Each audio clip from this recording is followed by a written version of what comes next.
Olá, sejam bem-vindos a mais um episódio do nosso podcast Missão Desenvolvimento. Eu sou o Paulo Gala e hoje vamos falar sobre Plano Biden, uma grande mudança que se avizinha aí no horizonte, provavelmente por conta também da China, mas esse é um tema para a gente discutir, já mergulhar aqui na conversa. Para falar de Plano Biden, a gente recebe hoje dois grandes conhecedores do tema, grandes especialistas, professor Nani Torres, professora Júlia Braga.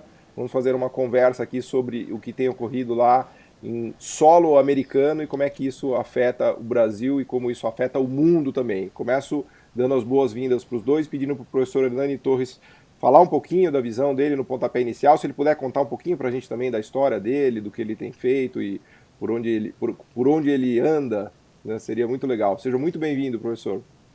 Bom, a gente está em casa, todo mundo com coronavírus, não tem muita opção, né? Mas assim, obrigado pelo convite, queria cumprimentar todo mundo que estiver assistindo a gente. Eu sou professor da UFRJ, me formei lá, estou lá desde que praticamente me formei e eu fiz uma carreira paralela entre BNDES, eu fui funcionário do BNDES, me aposentei há uns 10 anos atrás, e continuei como professor. Hoje em dia estou ligado ao programa de pós-graduação em Economia Política Internacional.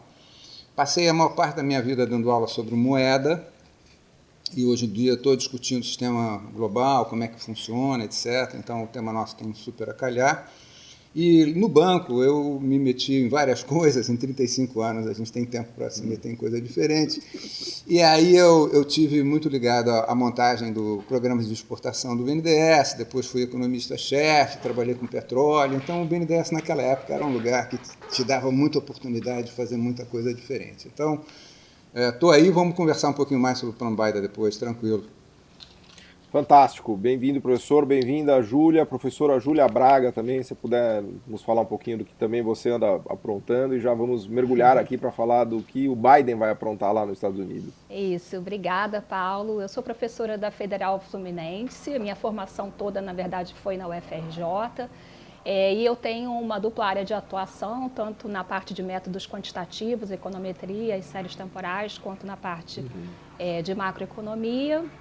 E, por acaso, eu acabei de escrever um artigo para um livro que vai se chamar Bidenomics nos Trópicos, que discute a faceta do emprego e da transição verde, como isso pode se dar aqui no Brasil, tendo em vista essa proposta do Biden.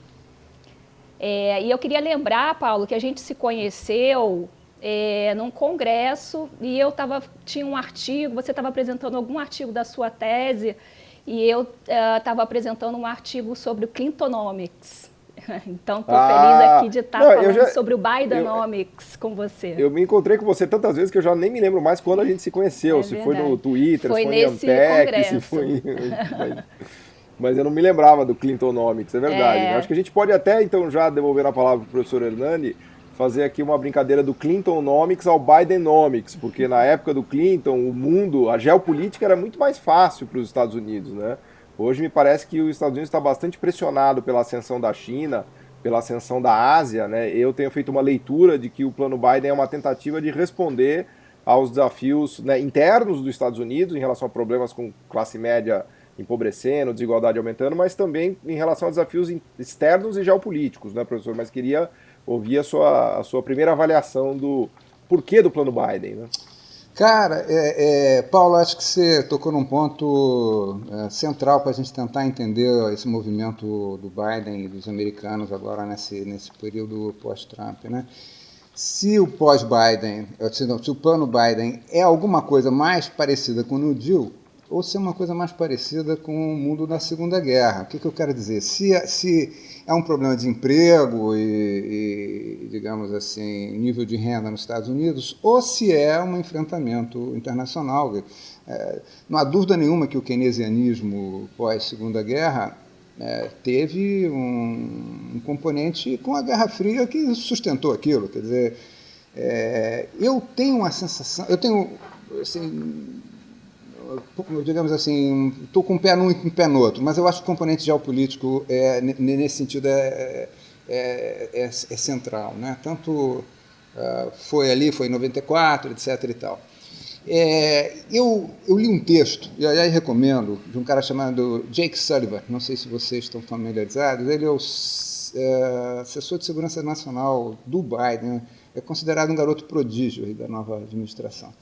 E ele diz o seguinte, olha só, ele traz a questão geopolítica muito forte no texto dele, e ele diz o seguinte, o subinvestimento, que é o grande problema, o secular stagnation, ou seja, o sistema americano não está investindo há décadas, certo? Tem um problema da pobreza, etc. e tal, mas, assim, do ponto de vista de quem está pensando em geopolítica, os Estados Unidos estão perdendo poder, investimento. Então, ele diz assim, o subinvestimento é, do ponto de vista da segurança nacional, um mal muito menor do que o aumento da dívida pública. Então, assim, esse eu acho que é o eixo. Assim, o Estado está voltando, certo? The state is back.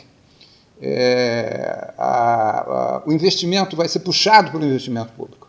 É um crowding in. E isso tudo, do meu ponto de vista, é uma mudança com relação ao Clinton, por exemplo, que era progressista, mas que fez tudo que tinha que ser feito, desde a sustentabilidade.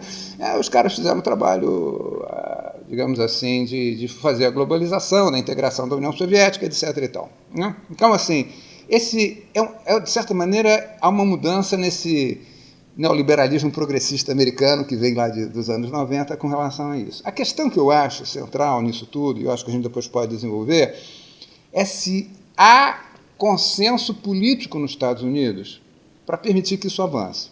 Então, assim, acho que essa é o que está acontecendo, né? Até onde eu consegui entender, o espaço fiscal do Biden para botar os 4 bi lá que ele está falando, etc. e tal, não está resolvido no Congresso americano. Ele tem talvez um espaço para 2 bi para fazer, com os 800 de dívida que ele já tem autorização para fazer. Mas, assim, eu não sei se os republicanos compraram, eu não sei se os democratas compraram e se eles estão a fim de deixar o Biden, de alguma maneira, levar isso tudo. Eu acho que os chineses são um bode relevante para mexer com os brios americanos. Os americanos sempre precisam de um inimigo externo comum para operarem juntos. Eu acredito, realmente acredito que o segundo lado do plano Biden, que é o lado social, vem para valer. Quer dizer, eu acho que é sério a ideia de melhorar a vida, a puxar pelo carro elétrico, eu acho que isso é sério. Mas, assim, acho que a geopolítica talvez seja o elemento crucial para a gente entender o que vem aí, entendeu? Sem prejuízo do lado social, digamos assim, de renda que tem, né? E eu acho que foi fantástico isso que você colocou, professor, até já passando a palavra para a Júlia, porque eu não tinha pensado nessa separação entre o New Deal, né, de 32 até a Segunda Guerra e depois a própria Segunda Guerra, porque, levando a conversa um pouco para a questão dos empregos, quer dizer, a rigor, assim, é verdade que os Estados Unidos teve um problema de desemprego por conta da pandemia, mas antes da pandemia ele vinha com o mercado de trabalho bastante aquecido, né? O desemprego nos Estados Unidos era bastante baixo, 3,5%, abaixo de 4%, e agora também há uma recuperação rápida do emprego. Apesar deles não terem chegado ainda no nível de emprego pré-pandemia, há uma recuperação bastante rápida, ou seja, não acho que a ameaça de falta de emprego seja uma verdadeira ameaça na cabeça do Biden, né? Por isso que eu gosto dessa leitura da geopolítica, porque o plano Biden também é difícil de destrinchar, ele tem muita coisa lá, né? Até questão social, do emprego, da desigualdade, das energias verdes e limpas, da questão do atraso tecnológico americano, de segurança, mas me parece que talvez a questão do emprego não seja tão preocupante assim para uma economia que já vinha no pleno emprego e que dá sinais de que vai recuperar o emprego. Ou seja, me parece que o buraco é mais embaixo em termos da preocupação dos americanos, né? Mas enfim, isso são questões aqui que eu tô levantando aqui, pensando com meus botões, e que eu queria passar a palavra para a professora Júlia para ver a leitura que ela faz, pegando por enquanto do emprego, mas obviamente que a gente vai mergulhar em todo o resto, né? Eu tenho uma visão um pouco diferente, porque quando a gente olha para o mercado de trabalho americano de uma maneira um pouco mais ampla, para além da taxa de desemprego ampla, que de fato caiu muito, né, em 2019, a gente observa que o mercado de trabalho americano tinha uma fragilidade, por assim dizer, estrutural, né? Primeiro porque houve uma queda muito forte da taxa de participação Muitas pessoas saíram da força de trabalho depois da crise do subprime, especialmente grupos específicos, como mulheres e jovens. Então, foram grupos que sofreram muito com a crise do subprime e não voltaram depois. E com a pandemia houve uma queda, essa queda se acentuou, né, essa queda da taxa de participação. Então existe um grupo grande que está fora da força de trabalho e que pode aos poucos voltar à força de trabalho conforme a economia vá gerando empregos. Então uma questão crucial é não só, né, primeiro essa questão pelo lado da força de trabalho. Segundo, a qualidade do emprego que estava sendo gerado na economia americana. Eu vejo um pouco o plano Biden como algo que sela o fim da era Reagan. A era Reagan foi a era da reforma trabalhista, da diminuição do poder de barganha dos trabalhadores, e quando a gente olha o comunicado do American Jobs, a gente vê isso explicitamente como uma intenção do governo de que as pessoas voltem, os trabalhadores voltem a ter poder de barganha. Ele fala da necessidade da sindicalização dos trabalhadores. Os sindicatos foram extremamente enfraquecidos durante a era Reagan. Então, eu vejo como uma preocupação do plano de que os empregos sejam bem remunerados, que sejam empregos que aqui na literatura da economia ecológica está sendo chamado de empregos decentes, né? Que não adianta você ter um emprego de colocar um painel solar se aquele trabalhador que está instalando aquele painel tiver uma condição quase de, por assim dizer, escravidão, ou com um salário muito baixo, ou sem uma garantia, né, de direitos, né, que te garantam, né, uma vida decente, né? E eu vejo ao mesmo tempo uma visão do plano de que existe a necessidade, né, a ideia por trás do plano é de que trabalho e capital não são substitutos, né, não são antagonistas. Então, há todo o reconhecimento de que existe a necessidade de fazer a reconstrução da infraestrutura, né, de aumentar o aporte de investimento público direcionado, né, para o mercado interno, direcionado para reconstruir a infraestrutura. É também um reconhecimento de que a geração de empregos, inclusive de empregos de qualidade, está muito associado ao acúmulo de capital. Né? Então, esses fatores de produção, trabalho e capital, eles são muito mais complementares do que antagônicos. Boa, e eu queria até aproveitar o gancho, Júlia, do que você falou, né? Lembrar da questão do sindicalismo, né? Lembrar que o Biden colocou o retrato do Roosevelt lá no Salão Oval, que tinham tirado, né? Ele fez questão de pendurar lá o retrato do Roosevelt, né? E resgatar, e você vê que nos discursos dele ele faz muito faz menção, né, a todo esse período americano.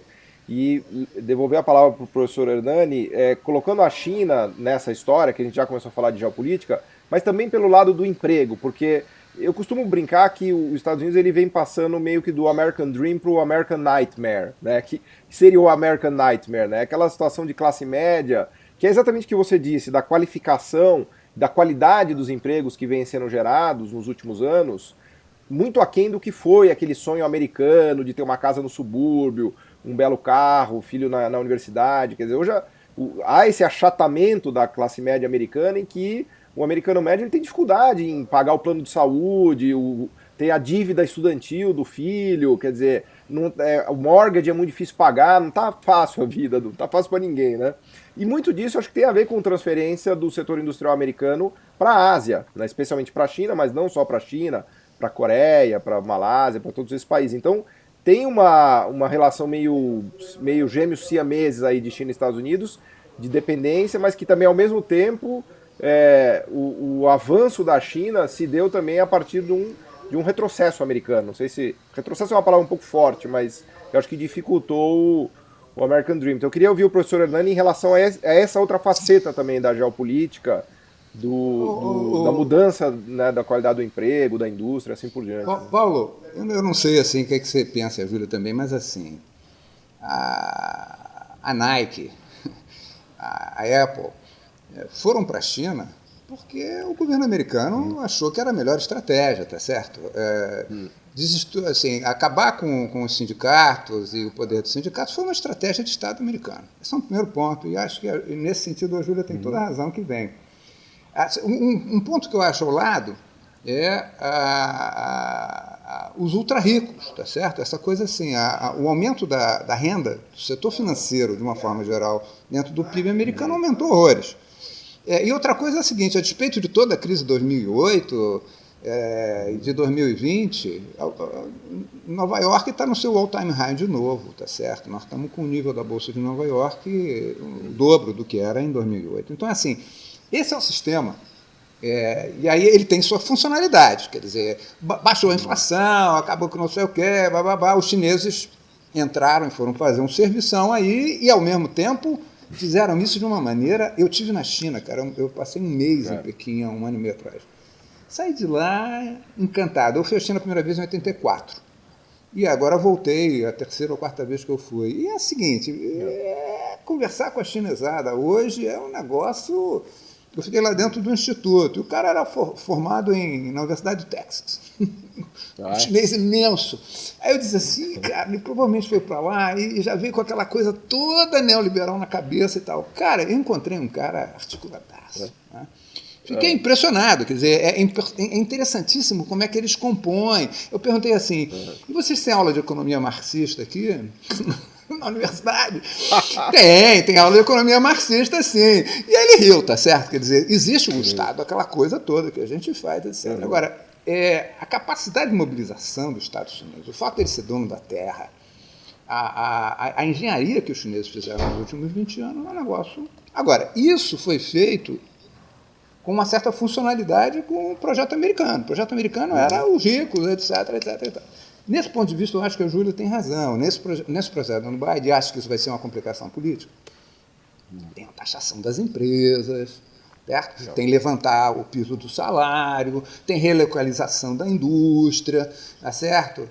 Tem que pegar esses ultra-ricos. E eu acho que, macroeconomicamente também, tudo isso já está levando a um aumento de inflação. Eu discordo daquelas pessoas que acham que o aumento da inflação é o fim do mundo. Pelo contrário, eu acho que depois de 20 anos de uma deflação, a inflação tem uma funcionalidade nos Estados Unidos, tá certo? Vai permitir dar uma subidinha na taxa de juros. Eu acho que, quando eu olho para a cara da Yellen falando, eu vejo alguém ali que estava do outro lado e diz, precisamos de um fiscal aí para dar uma equiparada. Então, ela quase falou bem da inflação, exatamente o que você está falando. E aí é o seguinte, o Stiglitz soltou um agora sentando o cacete não falou o nome, né, mas sentou o cacete no cara lá do século Stagnation, tô com o Rubin na cabeça, não é? No Summers, entendeu? Então, assim, tem pancadaria para tudo que é lado, tá certo? Nessa história. Então tem a dimensão da Júlia, tem a dimensão geopolítica. Eu tendo, pela minha formação e pela minha experiência, a dizer que, olha, a geopolítica tem um papel maior nessa história toda, sem prejuízo de que isso tudo tem uma lógica, certo?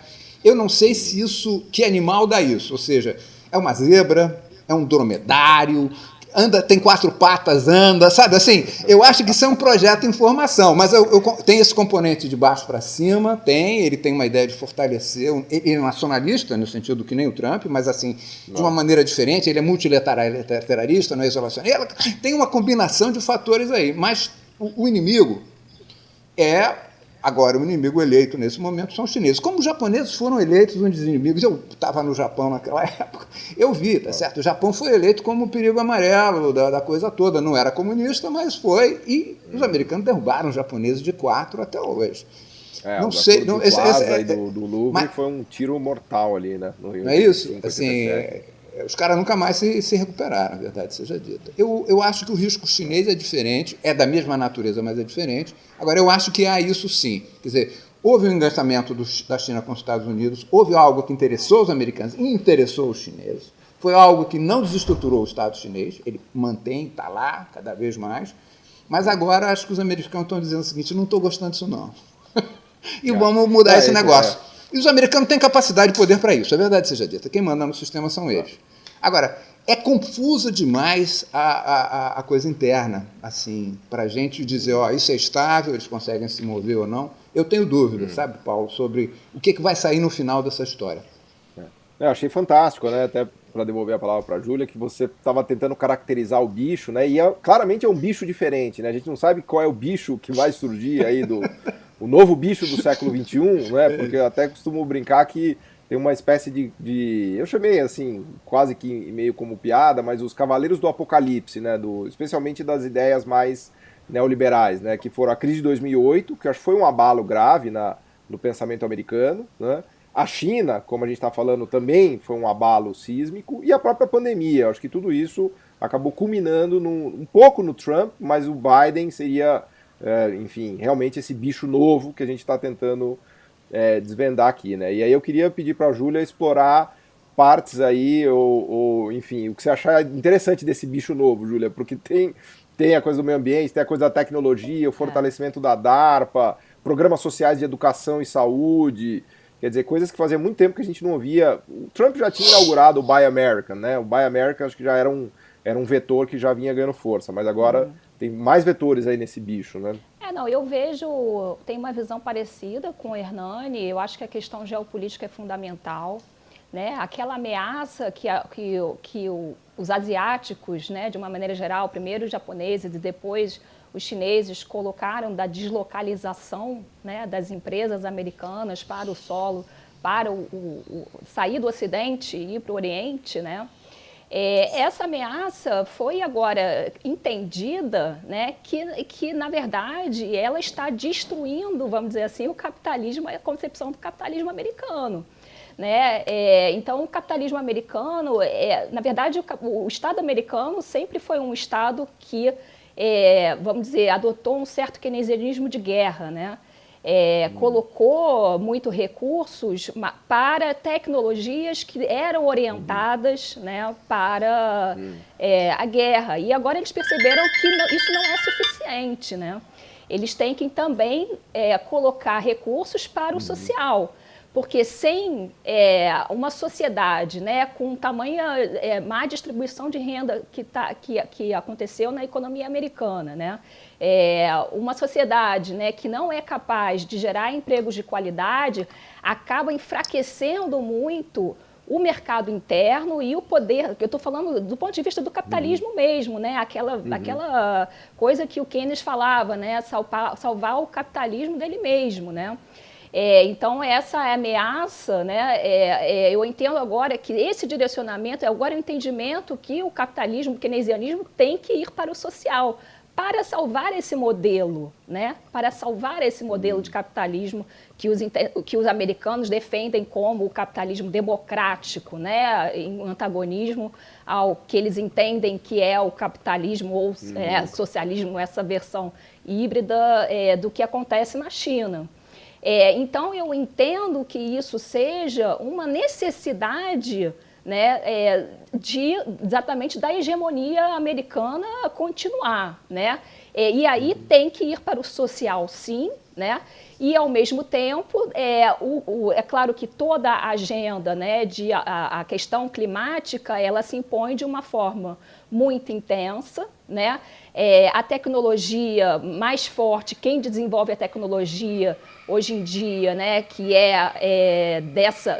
faz parte dessa transição, na verdade, é a China, não é os Estados Unidos. Os Estados Unidos têm que, né, correr atrás também para produzir essa tecnologia que seja compatível com essa nova era, né, das transformações climáticas que, na verdade, já estão acontecendo.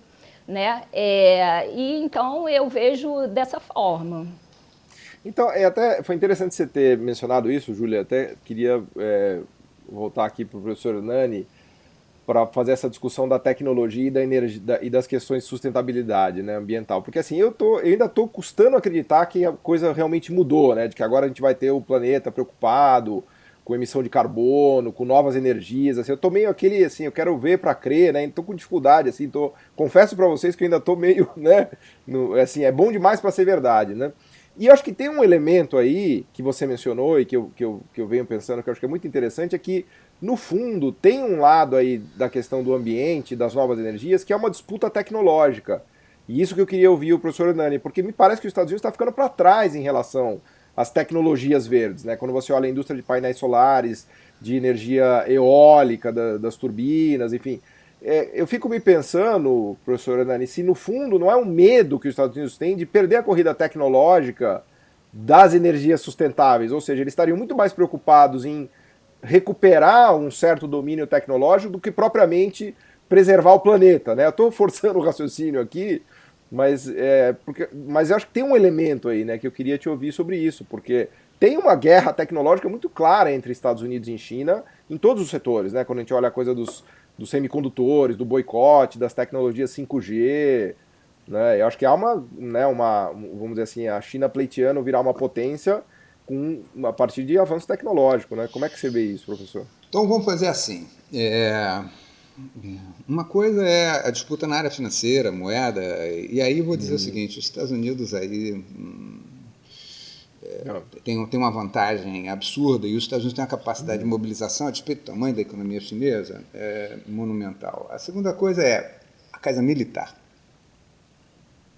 Se há uma área de política industrial que os americanos sempre mantiveram, a despeito de neoliberalismo, política industrial, etc., foi o DARPA, e é pouco dinheiro, bastante localizado e de uma enorme eficiência, certo? Então, é assim, o DARPA talvez seja um melhor mecanismo que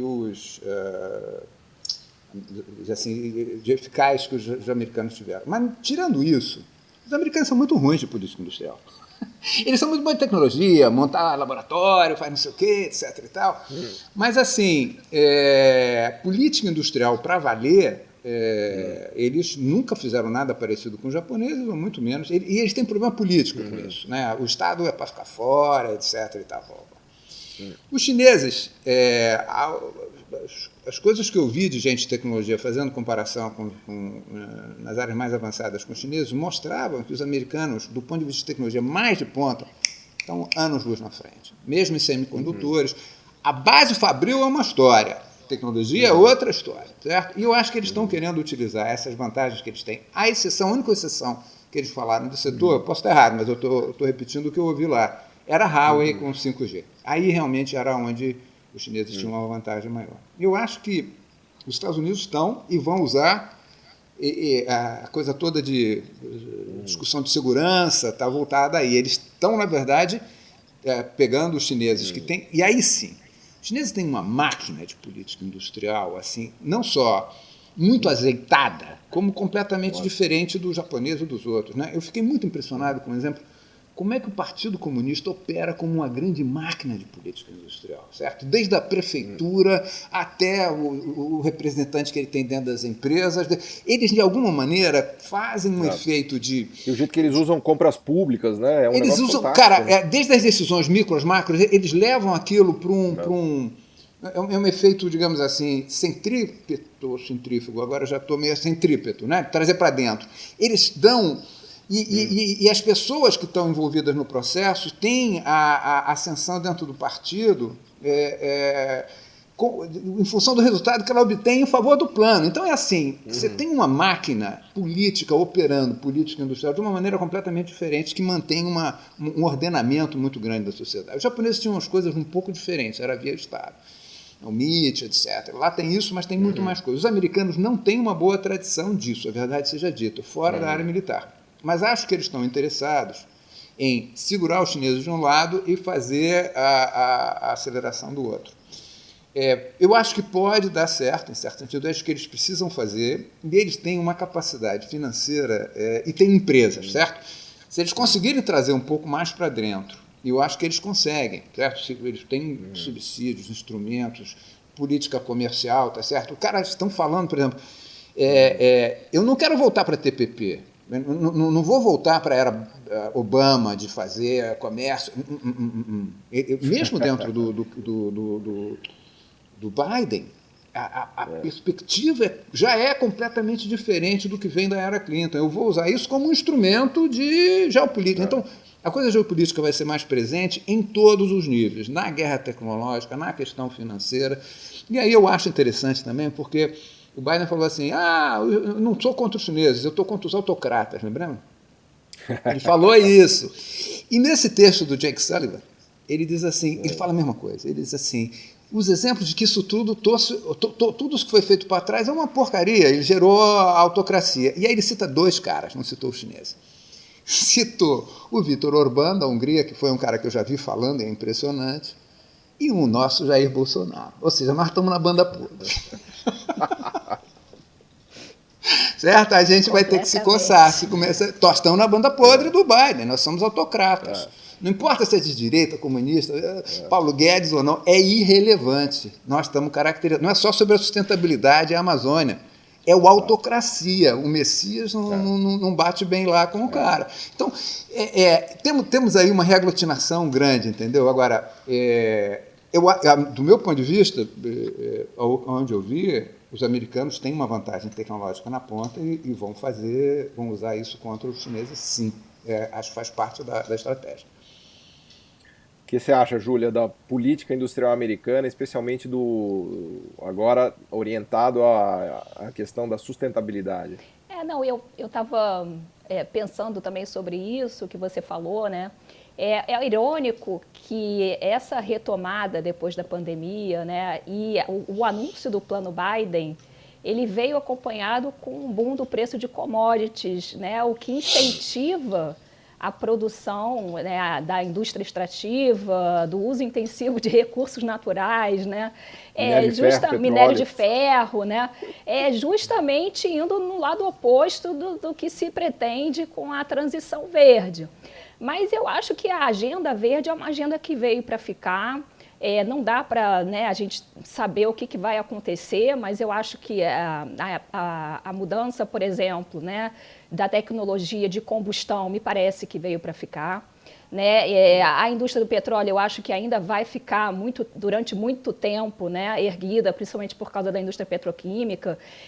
A gente vê, né, um embate por parte, por exemplo, de acionistas, né? Eu acho que foi com a Shell que falaram que não, se a Shell não adotar metas para redução da emissão de carbono, eles não vão aceitar, né, na decisão, né, da plenária dos votos. Então, eu acho que essa transição verde, não sei como exatamente o ritmo que isso vai acontecer, mas eu acho que é uma agenda que veio para ficar. Né? E aí eu acho interessante pensar, né, como é que pode ser a inserção do Brasil dentro dessa agenda, né? Enfim, seria melhor a gente nem falar disso, né? Então tá bom. Mas nós somos obrigados a falar disso, porque esse é o mundo que a gente tá inserido, né? Mas eu queria, antes de falar de Brasil, eu queria só também não deixar de dar uma palavrinha aqui sobre infraestrutura, porque eu acho que tem uma perna dessa história também, que é a parte de investimento em infraestrutura, que é um pilar bastante importante do plano Biden, né? E algo que tem deixado os Estados Unidos meio atrasado, né? O professor Hernani esteve lá em Pequim, provavelmente ele passou pelo novo aeroporto de Pequim, né? Então quando você sai de lá e pousa em JFK, que tem quase buraco na pista onde o avião pousa, né? Aqueles tapumes, né? Um aeroporto cheio de tapumes, né? A última vez que eu fui para JFK eu fiquei com vergonha dos americanos, né? Tudo bem que o nosso Guarulhos não é uma Brastemp, mas assim, é um nível de estrutura que está caindo aos pedaços, né? E me parece que é um componente chave também do Biden, né? E importante para os Estados Unidos, porque a infraestrutura americana foi pro vinagre, né? Você estava falando disso, eu peguei um trem para ir de Pequim a Xangai, aqueles trens bala, né? Eu já tinha pegado trem bala na Europa, no Japão, etc. e tal, e o chinês, meu amigo, tudo bem que eles vendem umas coisas esquisitas lá dentro, não assim? Mas assim, isso é outra conversa. Você não sabe se é comida ou se é bebida. A comida chinesa, vou te dizer, a despeito que eu adoro comida chinesa aqui, mas assim, um mês... Um gafanhoto frito, aquelas coisas de não, porco, assim, é muito gordura. pesada. Nossa. É pesada, cara, você passa... E aí, não sei se você já fez, mas eu tenho um amigo meu que frequentava o trem de Washington para Nova York. Ele disse que demorava 4 horas, chacoalhava, entendeu? Uma tranqueira, é vergonhoso. Então, assim, eu acho que aí é o lado New Deal mesmo. certo? Assim, é um programa tipo, é New Deal, mas é anos 50 também, do Eisenhower, é fazer as rodovias. É uma coisa de emprego e renda pesado, e é uma coisa que eles podem gastar, e ao mesmo tempo que gera efeito político dentro da sociedade americana, que pode gerar um componente de sustentação, né? É verdade, seja dito. Quer dizer, o Biden está pensando em 4 anos, não sei se ele tem idade para fazer mais 4, mas de qualquer maneira ele tem um problema de eleitoral já. Ele tem que aproveitar essa janela. Né? Ele tem que aproveitar essa janela. Eu acho assim, não vai sair tudo que está. Muito provavelmente ele não vai conseguir fazer, o Congresso americano vai segurar. A sociedade americana é rachada, verdade seja dita. É uma sociedade, eu não sei a visão de vocês, mas assim, todas as vezes que eu fui nos Estados Unidos, é uma plutocracia, os ricos mandam horrores. Você vê o sistema eleitoral, a grana que rola. Eu me lembro do Obamacare, quando estava saindo, o pessoal botando anúncio, você vai chegar e o médico vai escolher que você vai morrer. Assim, Hollywood na propaganda da televisão. Assim. Então, o pessoal da grana opera politicamente de uma forma muito organizada, não era só os irmãos lá. É pesado. Então é assim, ele tem um pepino para descascar nessa história. Eu acho que a coisa da infraestrutura, ele pode botar o que quiser, vai ter ponte, vai ter creche, etc. e tal. O lado dele de seguro social também, que é a outra ponta do plano Biden, é também muito interessante, né? Aumentar a creche, reduzir, aumentar a gratuidade nos colleges, coisa que os europeus já estão lá na frente, ele está querendo ir atrás, é uma dona que já vinha, da Hillary Clinton, do Obama, etc. e tal. Agora, isso eu acho que dá força para a sociedade americana se erguer e tentar ter mais uma estrutura política para responder. Agora, o jogão, eu acho que o jogão é geopolítico mesmo. E ele vai tentar fazer, se ele vai conseguir ou não, ele vai brigar com muita gente poderosa. Então, eu não sei, assim, a Júlia estava falando, né, a agenda de sustentabilidade, eu concordo com ela, eu acho que ela é real. Ela não é mais assim, que nem é ESG nas empresas hoje. Toda empresa tem ESG, virou moda. Está no conselho, tem que ter alguém de ESG. Desculpa falar isso, Júlia, mas tem que ter uma mulher também. É moda, certo? Tudo bem que as mulheres vão falar coisas, etc. Vocês vão ter que aceitar isso, não tem jeito. Minha mulher foi presidente. Minha mulher foi presidente de empresa e a conselheira de empresa. Eu sei porque eu estou discutindo isso com ela o tempo inteiro. Eu tenho isso aqui em casa. Mas assim, é uma sigla. E ela concorda comigo. Ela diz, é uma sigla, é um label, tá certo? É uma coisa para trazer essa coisa toda que está aí. A dimensão toda, você falou a coisa do petróleo, mas é uma indústria enorme, eu trabalhei com petróleo, foi o projeto maior que eu fiz na minha vida de financiar na BNDES, foi uma plataforma de petróleo, um negócio, a escala Tudo bem, vamos ver onde é que isso tudo vai dar, tem muita grana, muito interesse e muita energia, a gente depende de energia de petróleo. Então, assim, é um desafiaço. Eu não acredito que, eu concordo com a Júlia, não vai ser tão rápido. Mas isso é um dos drivers, e dominar a tecnologia elétrica hoje, bateria, etc., é central. Se isso vai ser relevante para fazer bomba, não sei. Mas assim, se a gente olhar, talvez a questão da destruição militar já tenha mudado um pouquinho de figura, né? Por exemplo, se usar o dinheiro ficou muito mais soft, né? Eu vou lá, desplugo o Irã, explodo o Irã e não tem bomba nenhuma. Então tem outros meios de você cercar seu inimigo e afetar o seu inimigo sem precisar a gente pensar só do ponto de vista de armamento. Mas eu acho que tecnologia é um dos aspectos centrais do que está aí, entendeu? Acho mesmo.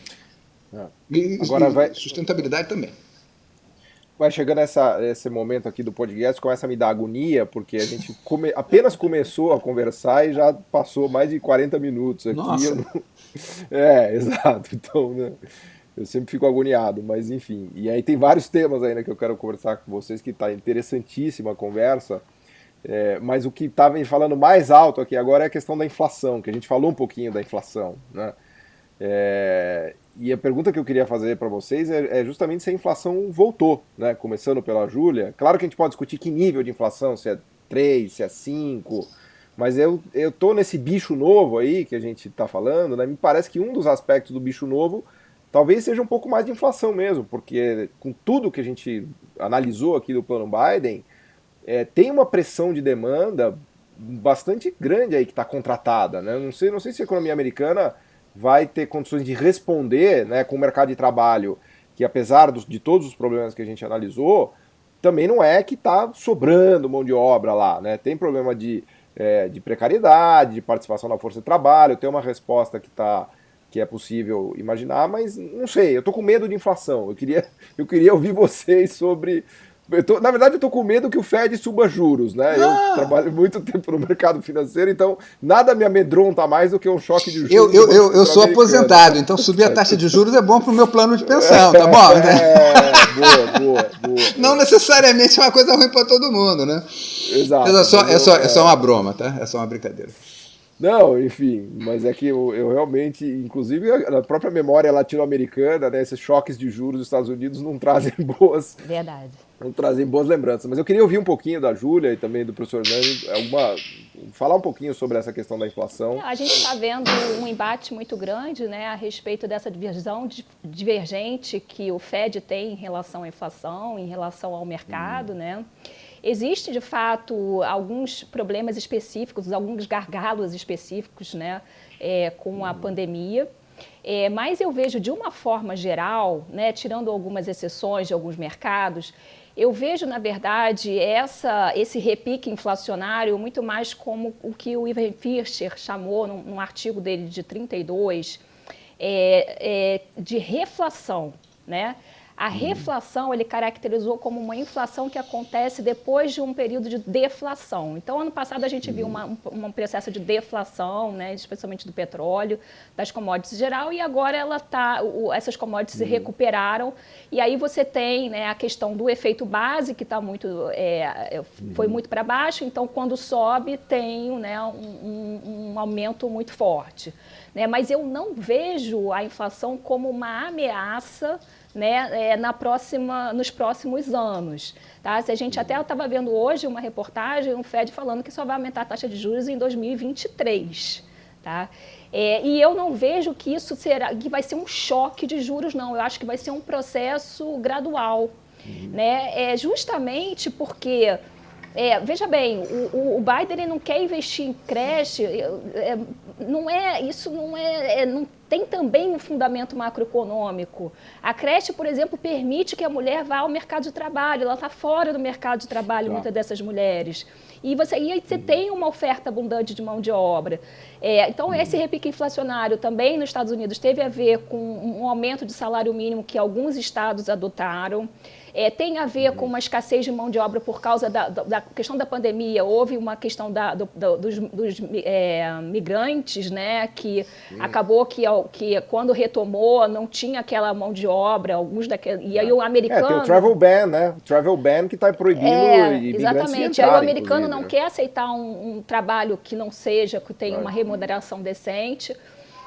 Mas essas questões específicas eu vejo como umas questões transitórias. Eu ainda vejo o mercado de trabalho americano como um mercado que é capaz de gerar empregos, que não vai ter um aumento de salário tão forte, e mesmo que a inflação, vamos dizer, aumente de 2%, porque ela estava abaixo de 2%, né? Na última década, o Fed não conseguia uma inflação de 2%. Ele errou, né?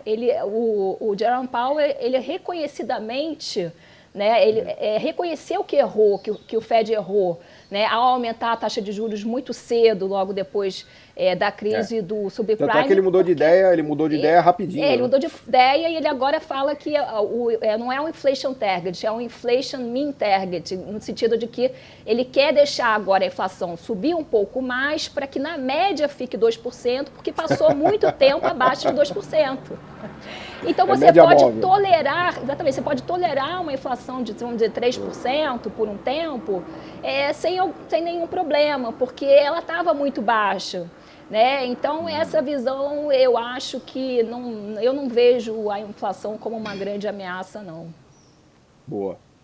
Eu vou concordar com a Júlia. E aí, você trabalha com o mercado financeiro, eu também fiz isso. O mercado, de vez em quando, cria uns bodes para ele poder operar também e ter espaço. Né? A gente viu isso no Brasil com a dívida pública, quando o Banco Central começou a jogar a coisa lá embaixo.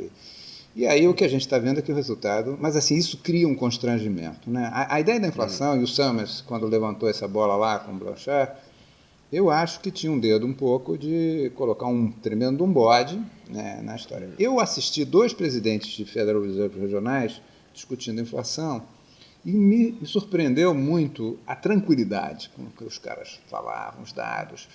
Vai ter uma... Segunda coisa, o Jerome Powell, a própria Yellen, nós estamos, desde 2018, numa economia, aspas, anormal, fecha aspas, não é isso? Assim, os bancos centrais estão segurando essa porcaria até hoje, eu falei. Uma década de juros zero, uma década de juros zero. Pronto, né? E de tendência deflacionária, né? E os bancos centrais dizendo, pelo amor de Deus, entra com o fiscal aí para me dar uma força, porque eu não estou conseguindo segurar sozinho.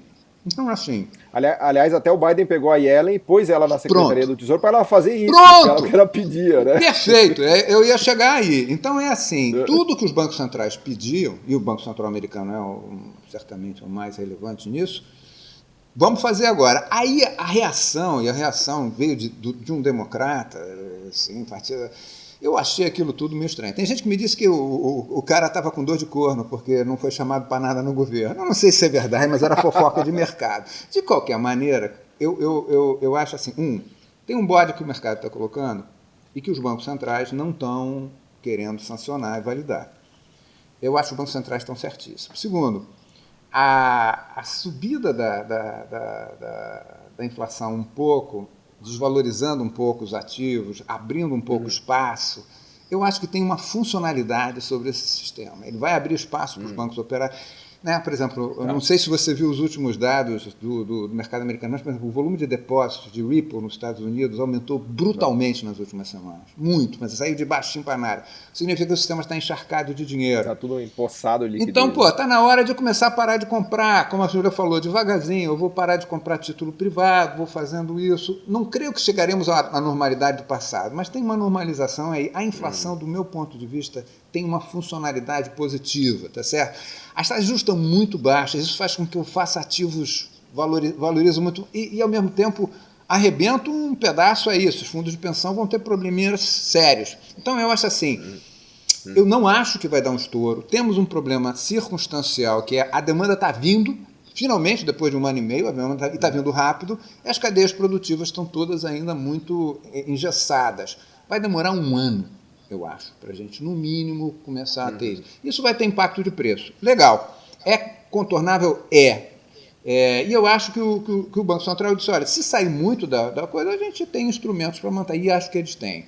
Então, eu acho assim, inflação, para mim, não é um bode complicado. Quem não gostar, compra papel indexado. Não depende das apostas, não torna meu saco, mas assim, vai dar alguma coisa assim de preocupação com relação a quem está em renda fixa. Eu acho que a gente vale a pena pagar para ver o que está vindo aí, entendeu? Eu estou nesse sentido com o pessoal do Banco Central americano e com a Yellen, eu acho que, e não com essa linguagem do mercado ou do Summers, entendeu? Ou seja, fica tranquilo, não precisa ficar tão nervoso, não. Eu estou tranquilo com cautela, né? mas eu estou de acordo com a leitura. Eu faço a mesma leitura que vocês fazem. Eu só estava aqui externalizando meus medos para ver se vocês me tranquilizavam, e vocês me tranquilizaram.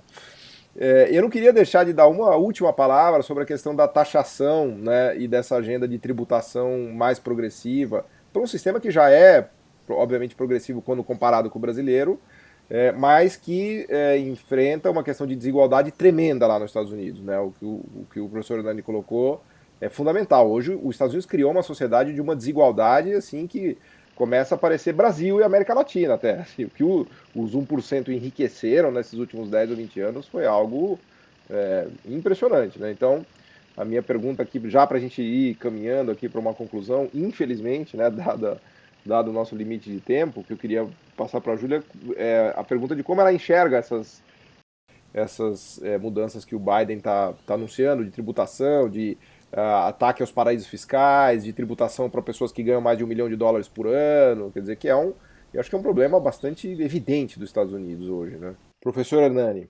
Olha só, eu outro dia ouvi uma expressão de um cara que é o seguinte: a estratégia dos ricos americanos, eu posso estar trocando uma palavra hoje, buy, borrow and die.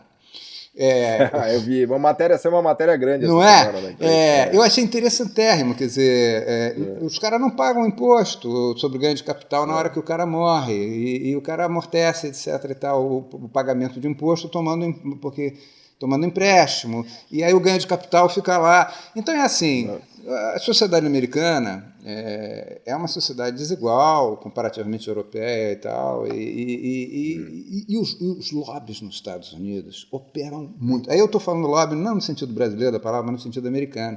Então os interesses nos Estados Unidos são... a gente olha aqui no Brasil, mas assim, os caras operam assim há séculos. Então, vamos ver até onde o Biden vai. Uma coisa é dizer o seguinte, Amazon, não sei o que, etc. e tal. Ele botou uma mulher no CAD deles, que vamos ver a que veio dizer, vamos ver se aquilo ali vai operar um antitruste mais pesado. Mas, de qualquer maneira, acho que a taxação vem, vamos ver como é que isso está fechando lá no G7, etc. e tal. A relocalização vem também, então acho que isso tem um outro efeito. Pagar melhor os empregados, como ela falou. Eu acho que tem esse ambiente está levando a isso, tá certo? Agora, vamos ver o custo e como é que isso... Eu não sei se isso tem um apelo popular. Tem Boston, o Middle é ok, o pessoal mais ilustrado, mas assim... Eu morei nos Estados Unidos quando era garoto, uns 15 anos. A classe média nos Estados Unidos é uma classe muito pouco ilustrada e muito preconceituosa e religiosa.